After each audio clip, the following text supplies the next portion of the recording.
কয়েক লাখ টাকার লোভে একটা সাধারণ চিঠি চুরি করা যে সোজা মৃত্যুর মুখে নিয়ে দাঁড় করাবে তা এই ছেলেটা ঘুণাক্ষরও ভাবেনি। টাকার অভাবে ধুঁকতে থাকা এক যুবক একটা রহস্যময় ঠিকানায় গিয়ে দেখে যেখানে আন্ডারওয়ার্ল্ডের কোটিপতিরা মানুষের জীবন নিয়ে জুয়া খেলছে। আর গেমের রুলস একটাই, নিজের মাথায় লোড করা বন্দুক ঠেকিয়ে ট্রিগার টানতে হবে। ভাগ্য থাকলে বাঁচবে, না হলে সোজা মাথার খুলি উড়ে যাবে।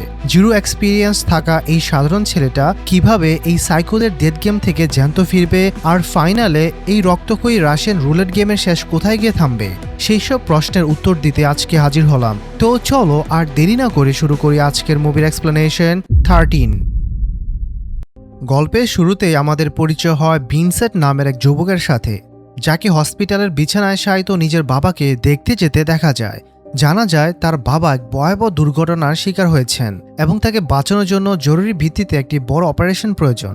কিন্তু দুর্ভাগ্যবশত এই মুহূর্তে তাদের পরিবারের আর্থিক অবস্থা এতটাই শোচনীয় যে তারা চরম অর্থকষ্টে দিন পার করছে। আর পরিবারের বড় ছেলে হওয়ায় পুরো সংসারের এই বিশাল মানসিক চাপ এখন ভিনসেন্টের কাঁধেই চেপে বসেছে। ভিনসেন্ট পেশায় একজন সাধারণ ইলেকট্রিশিয়ান, যার আয় কেবল তখনই হয় যখন সে কোনো কাজের ডাক পায়। ভাগ্যের চক্রে ঠিক এই সময়ে সে হ্যারিসন নামের এক ব্যক্তির বাড়িতে কাজ করার একটি ডাক পায়। এই হ্যারিসন আসলে কে এবং সে কি কাজ করে তা ভিনসেন্টের জানা ছিল না। কাজ করার সময় ভিনসেন্ট দেখতে পায় হ্যারিসন বাড়ি থেকে একটি রহস্যময় বাদামি রঙের খাম নিয়ে ঘরে ঢুকছে, যার ভেতরে কি আছে তা স্পষ্ট নয়। কিন্তু ভিনসেন্ট লক্ষ্য করেনি যে বেশ দূর থেকে একজন পুলিশ অফিসার অত্যন্ত সতর্কতার সাথে হ্যারিসনের উপর নজর রাখছিল। খামটি নিয়ে ঘরের ভেতর যাওয়ার পর হ্যারিসন তার স্ত্রীকে অত্যন্ত আনন্দের সাথে বলতে থাকে যে খুব শীঘ্রই তাদের কাছে প্রচুর টাকা আসতে চলেছে। হ্যারিসনের এই কথাটি ঘটনাক্রমে ভিনসেন্টের কানে চলে যায় এবং তার মনে তীব্র কৌতূহল জাগে যে হ্যারিসন আসলে এমন কি কাজ করে যাতে এত সহজে এত টাকা পাওয়া যায়। এদিকে বাড়িতে ফিরে ভিনসেন্ট তার ছোট্ট বোনের জন্মদিনের অত্যন্ত সাদামাটা ভাবে উদযাপন করছে। সেখানে টাকার অভাবে সে তার বোনকে কোনো উপহারও দিতে পারেনি।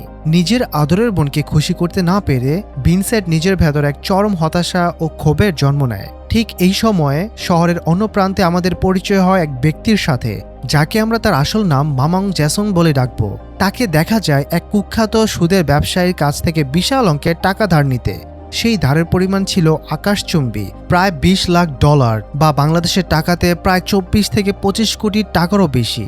এত বিপুল পরিমাণ টাকা সে আসলে কি করার জন্য ধার নিচ্ছে?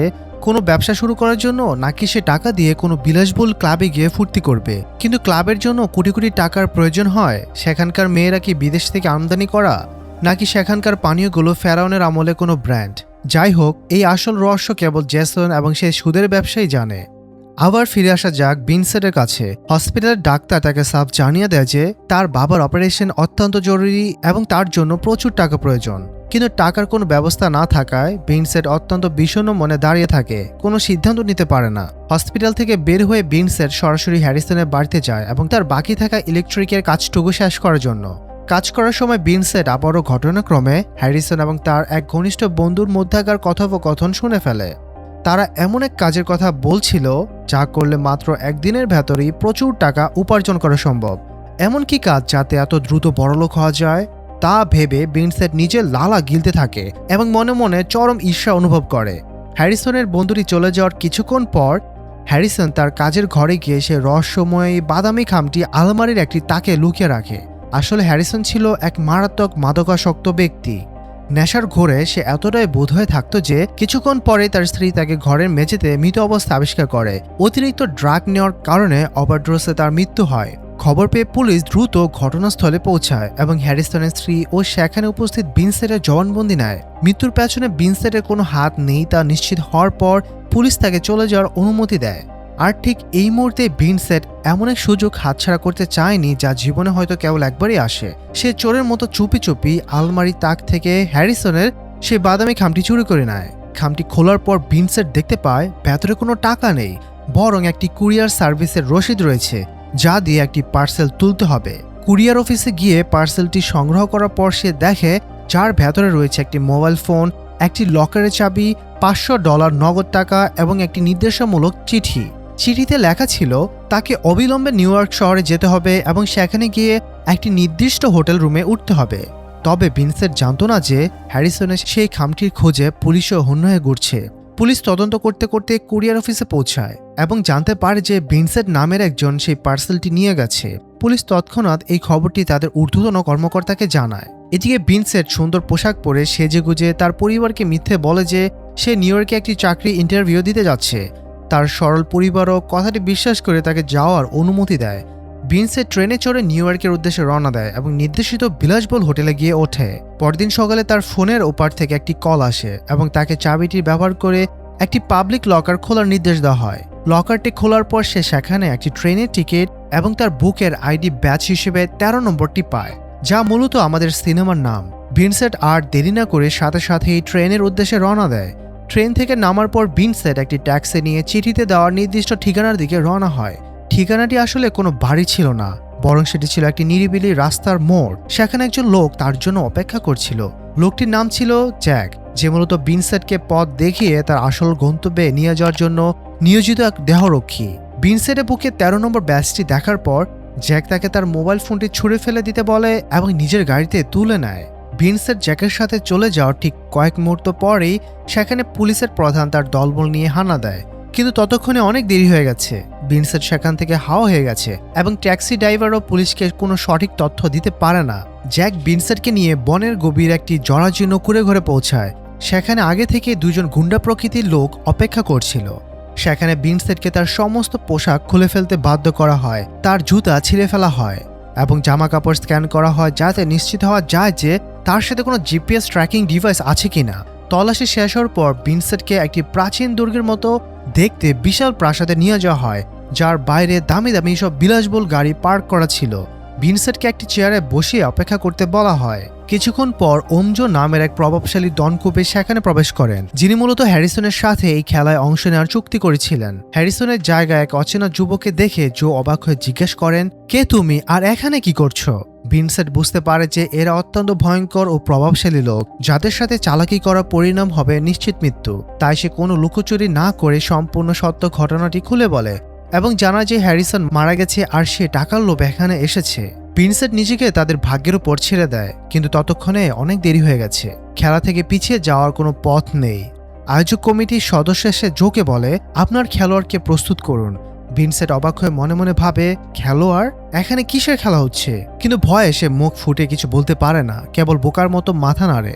অন্য একটি গোপন কক্ষে শহরের সমস্ত প্রভাবশালী রাজনীতিবিদ, ধনকুবে এবং গ্যাংস্টাররা জড় হয়েছে বাজি ধরার জন্য। জেসনও সেখানে উপস্থিত ছিল, যে সুদে $20 লাখ ধার নিয়ে তার খেলোয়াড়ের উপর বাজি ধরেছে। অবশেষে খেলার সময় ঘনিয়ে আসে। ভিনসেন্টকে 13 নম্বর জার্সি পরিয়ে মঞ্চে আনা হয়। সেখানে আরও অনেক খেলোয়াড় বিভিন্ন নম্বর নিয়ে দাঁড়িয়েছিল। মঞ্চে এসে হোস্ট ঘোষণা করে যে খেলা শুরু হতে চলেছে এবং দর্শক বা জুয়ারিদেরকে মঞ্চে থেকে নিচে নেমে যেতে বলেন। হোস্টের নির্দেশে সহকারীরা সমস্ত খেলোয়াড়দের হাতে একটি করে আসল রিভলভার তুলে দেয়। ভিনসেন্ট, যে কিনা কোনোদিন আসল অস্ত্র স্পর্শ করেনি, তার হাত কাঁপতে থাকে। তাদের পর থেকে মাত্র একটি করে বুলেট দেওয়া হয় এবং সেটি রিভলভারের সিলিন্ডারে ভরতে বলা হয়। ভিনসেন্ট একজন সাধারণ ইলেকট্রিশিয়ান হওয়ায় সে বুলেটটি লোড করতে পারছিল না। তখন জ্যাক এসে তাকে সাহায্য করে এবং বুলেটটি ভরে দেয়। এরপর হোস্ট আদেশ দেয়, সবাই নিজেদের বন্দুক উঁচিয়ে ধরুন এবং সিলিন্ডারটি ঘুরিয়ে দিন, যাতে বুলেটের অবস্থান আনপ্রেডিক্টেবল হয়ে যায়। সিলিন্ডার ঘোরানোর পর অত্যন্ত নির্মমভাবে নির্দেশ দেওয়া হয় নিজেদের বন্দুকটি সামনের খেলোয়াড়ের মাথায় ঠেকানোর জন্য। তাদের বলা হয় সামনের লাইটের দিকে তাকিয়ে থাকতে। যখনই লাইটটি জ্বলে উঠবে তখনই সবাইকে একসাথে ট্রিগার চাপতে হবে। মুহূর্তের মধ্যেই লাইটটি জ্বলে ওঠে এবং চারদিক গুলির শব্দে কেঁপে ওঠে।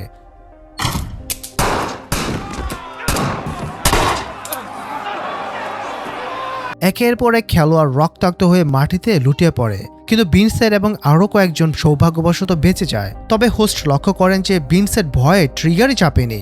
হোস্ট অত্যন্ত রেগে যান এবং সবার চাপের মুখে ভিনসেন্ট বাধ্য হয়ে চোখ বন্ধ করে ট্রিগার চাপে।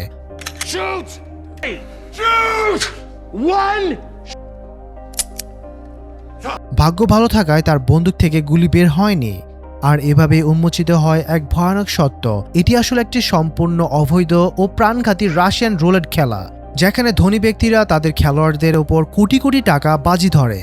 ভিনসেন্টের মতোই এখানে আসা বাকি খেলোয়াড়রা চরম অর্থকষ্টে ভোগা, নিরুপায় এবং দেউলিয়া মানুষ, যারা টাকার জন্য নিজের জীবনকে বাজি রাখতেও দ্বিধাবোধ করেনি। প্রথম রাউন্ড শেষ হওয়ার পর খেলোয়াড়দের বিশ্রাম ঘরে নিয়ে যাওয়া হয়। সেখানে আমাদের পরিচয় হয় 17 নম্বর খেলোয়াড়ের সাথে, সে আসলে মেক্সিকোর এক কারাগারে বন্দী। তার সাথে রয়েছে স্যামের প্রিয় এক র্যাপার বডিগার্ড। 17 নম্বর জানায় কিভাবে সে এখানে এসেছে। মেক্সিকোর জেলে যখন সে ঘুমাচ্ছিল তখন কয়েকজন রক্ষী তাকে তুলে নিয়ে পোশাক বদলে একটি কাঠের কফিনের ভেতর পুরে দেয়। দীর্ঘ 48 ঘন্টা অর্থাৎ পুরো 2 দিন ও 2 রাত তাকে সে অন্ধকার কফিনের ভেতর দমবন্ধ অবস্থায় বন্দি রেখে সীমান্ত পার করে নিউ ইয়র্কে নিয়ে আসা হয়। একজন ধনী ব্যক্তি জেলের রক্ষীদের বিশাল অঙ্কের ঘুষ দিয়ে 17 নম্বরকে এই মরণ খেলায় অংশ নিতে বাধ্য করেছে। এখান থেকে বোঝা যায় যে এই খেলায় আসা অনেকে স্বেচ্ছায় আসেনি, বরং ধনীদের ক্ষমতার জোরে তাদের অপহরণ করে এখানে আনা হয়েছে। ধনীরা নিজেদের আনন্দের জন্য যে কোনো জঘন্য কাজ করতে পারে। ভিনসেন্ট বসে বসে নিজের ভাগ্যের ওপর আফসোস করতে থাকে এবং ভাবে যদি সে জানতো এই খামের পরিণতি এতটা ভয়ঙ্কর হবে তবে সে কখনোই সেটি চুরি করতো না। এদিকে যেসব ধনকুবেদের খেলোয়াড়রা প্রথম রাউন্ডেই মারা গেছে তারা অন্য টিকে থাকা খেলোয়াড়দের ওপর বাজি ধরার জন্য জুয়ের মতো মালিকদের সাথে যোগাযোগ করতে শুরু করে। জু এতে আরও বেশি বাজির টাকা পাওয়ার সুযোগ পায়। অন্যদিকে জেসনের খেলোয়াড় ছিল 6 নম্বর। সে আসলে জেসনের নিজের আপন বড় ভাই। জেসন এতটাই লোভী ও অমানুষ ছিল যে তার মানসিক প্রতিবন্ধী ভাইকে মানসিক হসপিটাল থেকে জোর করে ছাড়িয়ে এনে এই মরণ খেলায় নামিয়ে দিয়েছে। এটি ছিল সত্যি এক চরম অমানবিক ও জঘন্য কাজ। বিশ্রাম শেষে শুরু হয় দ্বিতীয় রাউন্ড। নিয়ম একই, নিজের সামনে জনের মাথায় বন্দুক ঠেকানো, কিন্তু এবার ঝুঁকি দ্বিগুণ, কারণ এবার রিভলভারে একটির জায়গায় 2টি করে বুলেট ভরতে দেওয়া হয়, যার অর্থ বেঁচে থাকার সম্ভাবনা আরও কমে যায়। লাইট জ্বলে ওঠার সাথে সাথেই এবার গুলির গর্জন শোনা যায়।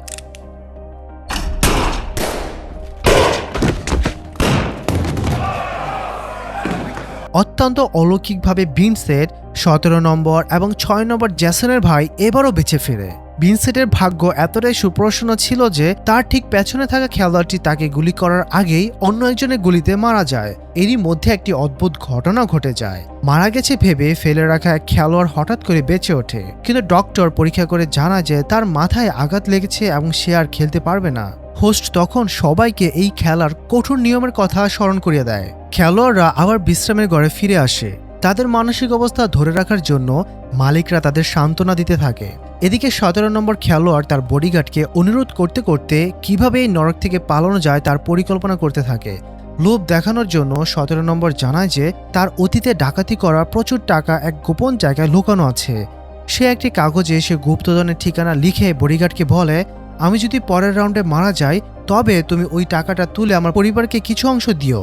কিন্তু 17 নম্বর চালাকি করে আসল কাগজটি নিজের পকেটে রেখে দেয় এবং বডিগার্ডকে দেয় না, যাতে বডিগার্ড তার সাথে বিশ্বাসঘাতকতা না করতে পারে। হঠাৎ করেই 6 নম্বর খেলোয়াড় জেসনের ভাই ভিনসেন্টের দিকে একটি অ্যাস্ট্রে ছুঁড়ে মারে। আসলে জেসন তার বাইকে উস্কে দিয়েছিল যে ভিনসেন্ট অত্যন্ত ভাগ্যবান এবং সেই তার প্রধান প্রতিদ্বন্দ্বী। পরিস্থিতি হাতাহাতি পর্যায়ে পৌঁছালে জ্যাক এসে ভিনসেন্টকে শান্ত করে এবং মাথা ঠান্ডা রাখতে বলে। এবার শুরু হয় তৃতীয় রাউন্ড। পরিস্থিতি এতটাই ভয়াবহ ছিল যে একজন খেলোয়াড় মারাত্মক অসুস্থ হয়ে পড়ায় তাকে চেয়ারে বসিয়ে খেলাতে হয়। এক একজন খেলোয়াড় আতঙ্কে কাঁপতে কাঁপতে মানসিক ভারসাম্য হারানোর উপক্রম হলে তাকে ইনজেকশনের মাধ্যমে শান্ত করা হয়। সাধারণ জীবন থেকে এসে হুট করে এমন এক মরণ খেলা অংশ নেওয়াটা যে কারোর জন্যই এক চরম ট্রমাটিক বিষয়। যদি তুমি জিততে না পারো তবে নিশ্চিত মৃত্যু। খেলা শুরু হওয়ার আগে 6 নম্বর খেলোয়াড় আবারও ভিনসেন্টকে উত্ত্যক্ত করে এবং তার মাথায় বন্দুক দিয়ে আঘাত করে। ঝামেলা শান্ত হওয়ার পর তৃতীয় রাউন্ডের খেলা শুরু হয়। এবার প্রতিটি রিভলভার 3টি করে বুলেট লোড করা হয়, অর্থাৎ বেঁচে থাকার সম্ভাবনা এবার 50%। লাইট জ্বলে ওঠার সাথে সাথে গর্জে ওঠে বন্দুকগুলো।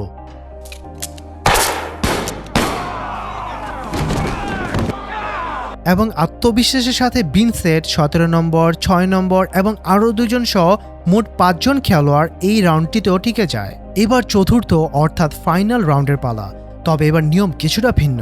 একটি পাত্রে 5টি বল রাখা হয়, যার মধ্যে 2টি কালো এবং 3টি সাদা। সাদা বল পাওয়ার অর্থ হলো আপনি খেলা থেকে মুক্তি পেলেন এবং এই পর্যন্ত জেতা সমস্ত টাকা নিয়ে ঘরে ফিরে যেতে পারবেন। আর কালো বল পাওয়ার অর্থ হলো আপনাকে অন্তিম দ্বন্দ্বে অংশ নিতে হবে। ভাগ্যের নির্মম পরিহাসে জো এবং জেসনের খেলোয়াড়রা অর্থাৎ ভিনসেন্ট এবং 6 নম্বর কালো বল পায়। এর মানে হলো এই দুজনের মধ্যে যে কোনো একজনকে মরতেই হবে। বাকি 3 জন সাদা বল পেয়ে খুশিতে আত্মহারা হয়ে বিদায় নেয়। মুক্ত হওয়া খেলোয়াড়দের মধ্যে 17 নম্বরও ছিল। তার বডিগার্ড তাকে পোশাক পরিবর্তনের ঘরে নিয়ে যায়, কিন্তু বডিগার্ডের আসল উদ্দেশ্য ছিল 17 নম্বরকে খুন করে সে গুপ্তধনের ঠিকানাটা ছিনিয়ে নেওয়া। বডিগার্ড যখন 17 নম্বরকে শ্বাসরোধ করে মারতে যাচ্ছিল ঠিক তখনই আয়োজক কমিটির লোকজন সেখানে চলে আসে এবং 17 নম্বরকে উদ্ধার করে।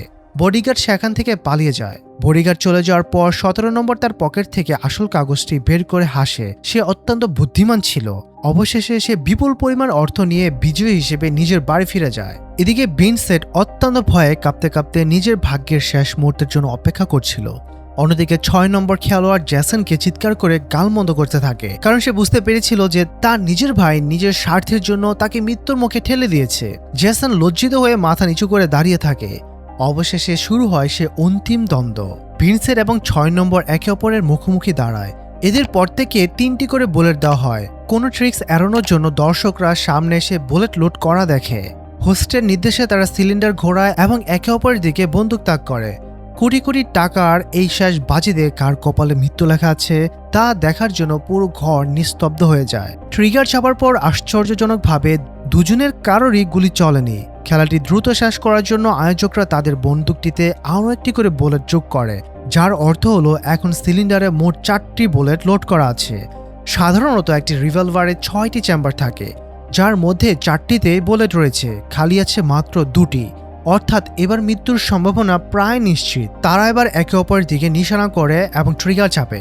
মুহূর্তের মধ্যে গুলির শব্দ হয় এবং 6 নম্বর খেলোয়াড় মাটিতে লুটিয়ে পড়ে। জেসন স্তম্ভিত হয়ে যায়। তার চোখের সামনে তার ভাই মারা যায়। জেসন শুধু তার ভাইকে হারায়নি, বরং সুদের সে 16 কোটি টাকাও হেরে যায়, যা সুদ করার কোনো পথ আর তার খোলা ছিল না। অন্যদিকে আমাদের ভিনসেন্ট এই নারকীয় খেলায় চূড়ান্ত বিজয়ী হিসেবে আত্মপ্রকাশ করে। বিজয়ী ভিনসেন্টকে একটি গোপন কক্ষে নিয়ে গিয়ে তার প্রাপ্য বিশাল অঙ্কের টাকা বুঝিয়ে দেওয়া হয়। এই টাকা তার বাবার অপারেশন এবং তার পুরো পরিবারের ভাগ্য বদলে দেওয়ার জন্য যথেষ্ট ছিল। টাকা নিয়ে বের হওয়ার সময় জো তাকে নিজের গাড়িতে করে বাড়ি পৌঁছে দেওয়ার প্রস্তাব দেয়, কিন্তু ভিনসেন্ট বুঝতে পারে যে এই লোভী লোকগুলো তাকে রাস্তায় মেরে টাকা ছিনতাই করতে পারে। তাই সে ওয়াশরুমে যাওয়ার বাহানা করে প্রাসাদের পেছনের দরজা দিয়ে পালিয়ে যায়। পরদিন সকালে ভিনসেন্ট স্টেশনে ট্রেনের জন্য অপেক্ষা করছিল, কিন্তু দুর্ভাগ্যবশত যে ট্যাক্সি ড্রাইভার তাকে সেদিন নামিয়ে দিয়েছিল সে ভিনসেন্টের ছবি টিভিতে দেখে পুলিশকে খবর দেয়। পুলিশ স্টেশনে হানা দিলে ভিনসেন্ট অত্যন্ত চতুরতার সাথে টাকার ব্যাগটি একটি ময়লা ডাস্টবিনের ভেতর লুকিয়ে ফেলে। পুলিশ তাকে গ্রেফতার করে থানায় নিয়ে যায় এবং জিজ্ঞাসাবাদ শুরু করে। জিজ্ঞাসাবাদে ভিনসেন্ট অত্যন্ত সুকৌশলে সত্য ও মিথ্যার মিশ্রণে একটি গল্প ফাঁদে। সে বলে যে ট্যাক্সি থেকে নামার পর তাকে কয়েকজন অপহরণ করে চোখ বেঁধে বনের কুড়ি ঘরে নিয়ে যায়, কিন্তু তারা যখন বুঝতে পারে যে সে হ্যারিসন নয় তখন তারা তাকে ছেড়ে দেয় এবং সে বনের মধ্যে দিয়ে পালিয়ে আসে, যার প্রমাণ হিসেবে সে তার জুতো জোড়া দেখায়। পুলিশের প্রধান ভিনসেন্টের কথা পুরোপুরি বিশ্বাস না করলেও তার বিরুদ্ধে কোনো অকাট্য প্রমাণ না থাকায় তাকে ছেড়ে দিতে বাধ্য হন। থানা থেকে ছাড়া পেয়ে ভিনসেন্ট দ্রুত স্টেশনে ফিরে আসে এবং সেই ডাস্টবিনটি পরীক্ষা করে দেখে, কিন্তু সেখানে কোনো ব্যাগ ছিল না। ভিনসেন্ট হতাশ হয়ে স্টেশনের পেছনে ময়লার স্তূপে খোঁজাখুঁজি শুরু করে এবং অবশেষে প্লাস্টিকের স্তূপ থেকে তার টাকার ব্যাগটি উদ্ধার করে। এই বিপুল পরিমাণ টাকা নিয়ে সরাসরি ভ্রমণ করা নিরাপদ নয় ভেবে ভিনসেন্ট টাকাগুলো একটি শক্ত কাগজের কার্টনে ভরে কুরিয়ার সার্ভিসের মাধ্যমে সরাসরি তার মায়ের ঠিকানায় পাঠিয়ে দেয়। এরপর সে তার মাকে ফোন করে পার্সেলটি সাবধানে গ্রহণ করতে বলে। নিজের নিরাপত্তা নিশ্চিত করার জন্য এবং শত্রুদের বিভ্রান্ত করতে ভিনসেন্ট দোকান থেকে একটি খেলনা ব্যারাক কেনে এবং সেটা একটি ব্যাগের ভেতর ভরে নেয়, যাতে সবাই ভাবে ব্যাগেই টাকা আছে। ট্রেনে ওঠার সময় সে দেখতে পায় জেসন আগে থেকেই সেখানে উৎপেতে বসে আছে। ভিনসেন্ট ইচ্ছা করেই একটি ফাঁকা বগিতে গিয়ে বসে। সে জানত যে জেসন তাকে ছাড়বে না। সে নিজের জীবন বিসর্জন দিয়ে হলেও তার পরিবারকে সুরক্ষিত রাখার মানসিক প্রস্তুতি নিয়েছিল। জেসন ভিনসেন্টের বগিতে প্রবেশ করে এবং টাকার ব্যাগটি ছিনিয়ে নেওয়ার জন্য ভিনসেন্টকে লক্ষ্য করে গুলি চালায়। গুলি করার পর জেসন ব্যাগটি নিয়ে ট্রেন থেকে পালিয়ে যায়। রক্তাক্ত ভিনসেন্ট মৃত্যুর কোলে ঢলে পড়ার ঠিক শেষ মুহূর্তে কুরিয়ারে সে রসিদটি চিবিয়ে গিলে ফেলে, যাতে পুলিশ বা জেসন কোনোভাবে জানতে না পারে যে আসল টাকাটা কোথায় গেছে। নিজের বাবার চিকিৎসা এবং পরিবারের সচ্ছলতার জন্য ভিনসেন্ট নিজের জীবন বিলিয়ে দেয়। তার এই আত্মত্যাগ ব্যর্থ যায়নি, সে তার পরিবারের আসল হিরো হয়ে বিদায় নিল। আর এইভাবেই এই মুভিটি শেষ হয় অত্যন্ত দুঃখজনক এবং হৃদয় বিদারক ট্র্যাজেডির মাধ্যমে। তো এই ছিল আজকের মুভির এক্সপ্লেনেশন। যদি তোমাদের এই গল্পটি ভালো লেগে থাকে তবে অবশ্যই একটি ভিডিওতে লাইক দিবে আর সাবস্ক্রাইব করে রাখতে পারো নতুন ভিডিও সবার আগে দেখার জন্য। তো দেখা হচ্ছে পরবর্তী ভিডিওতে। ততদিন ভালো থাকবে, সুস্থ থাকবে। আল্লাহ হাফেজ।